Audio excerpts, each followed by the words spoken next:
রহমতুল্লাহি ওয়া বারাকাতুহু।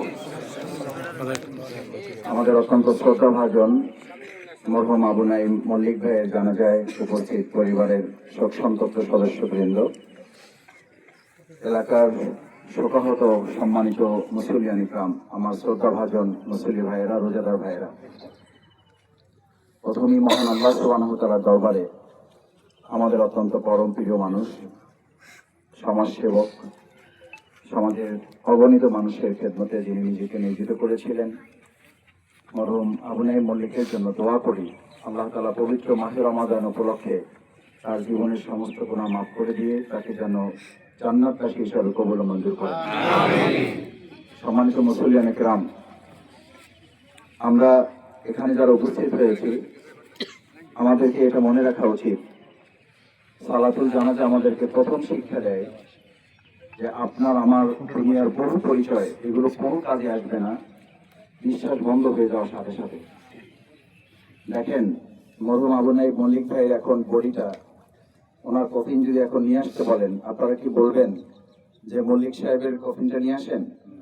বলেন না, কি বলেন? লাশটা নিয়ে আসেন, কফিনটা নিয়ে আসেন, ডেড বডিটা নিয়ে আসেন।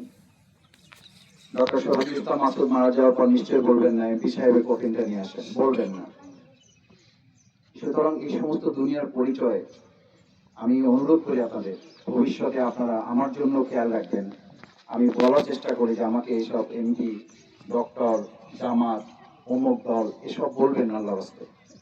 জানা যায় আমাদের সবচেয়ে বড় পরিচয় আমরা একজন মুসলমান হিসেবে এখানে হাজির হয়েছি। আলহামদুলিল্লাহ। এই শিক্ষাটুকু যদি জানাজা থেকে নেওয়া যায়, আমি শিক্ষার কথা কেন বলছি জানেন? যে দোয়াটা আপনারা পড়বেন এই মরহুমের জন্য, সেই দোয়ার মধ্যে 11টা দোয়ার 2টা দোয়া তার জন্য, বাকি 9টা দোয়া আপনাদের জন্য, আমাদের জন্য, জীবিতদের জন্য। সুতরাং সালাতুল জানাজাটা মায়েদের জন্য যেমন গুরুত্বপূর্ণ, আমরা যারা এখানে উপস্থিত হয়েছে আমাদের জন্য তার চেয়েও গুরুত্বপূর্ণ। আমাদের শেখার আছে।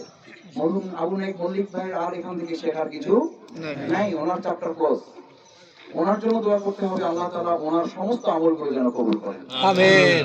সম্মানিত মুসলিয়ান ইকরাম, শেষ কথা হচ্ছে এই যে জানাজা আমরা উপস্থিত হই, দোয়াগুলো দেখেন অনেক সময় বলেন, ইমাম যিনি থাকেন তিনি ঘোষণা করেন, নিয়ত না পারলে বাংলায় পড়েন, বাংলায় না পারলে আমার যা বলছি সেটার উপরে চলেন। কেন ভাই?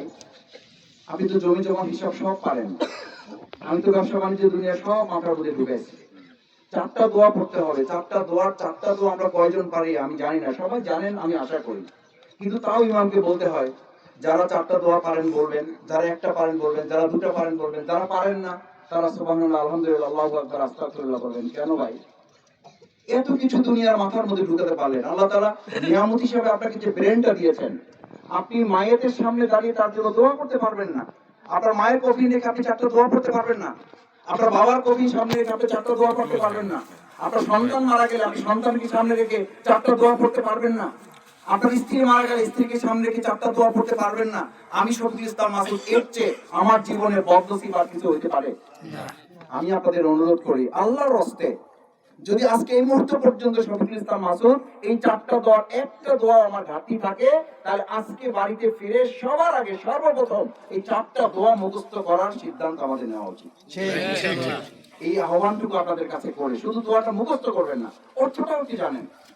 একটু দেখেন কি বলেন জানা যায় কি। সেখানে তো আপনি বলতেছেন আল্লাহুম্মা মান আহইয়াইতাহু মিন্না ফাআহইহি আলাল ইসলাম। আপনি মাইয়াতকে আবু নাঈম মল্লিক ভাইকে সামনে রেখে বলতেছেন, আল্লাহ আমার জীবনের যতটুকু বাকি আছে পুরো জীবনটা আল্লাহর রাস্তে আপনি ইসলামের উপরে কবুল করেন। সুবহানাল্লাহ।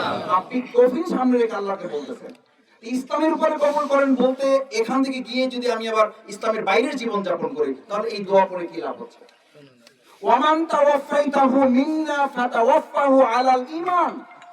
শেষ বলতেছেন আল্লাহ জীবনটা চলুক ইসলামের উপরে, মৃত্যুটা হোক ঈমানের উপরে। সুবহানাল্লাহ, কত সুন্দর দোয়া আপনি করে যাচ্ছেন। আচ্ছা, এই 2টা দোয়ার কোন দোয়াই কি মল্লিক ভাইয়ের জন্য না আমার জন্য? আমার জন্য।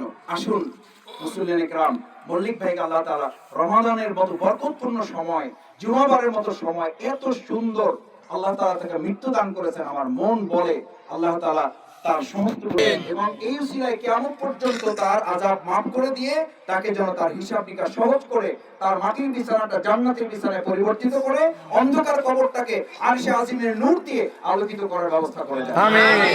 ব্যক্ত করে আমরা যারা উপস্থিত হয়েছি জীবনটা ইসলামের উপরে, মৃত্যুটা যেন আল্লাহ তাআলা ঈমানের উপরে কবুল করেন। আসসালামু আলাইকুম ওয়া রাহমাতুল্লাহি ওয়া বারাকাতুহু।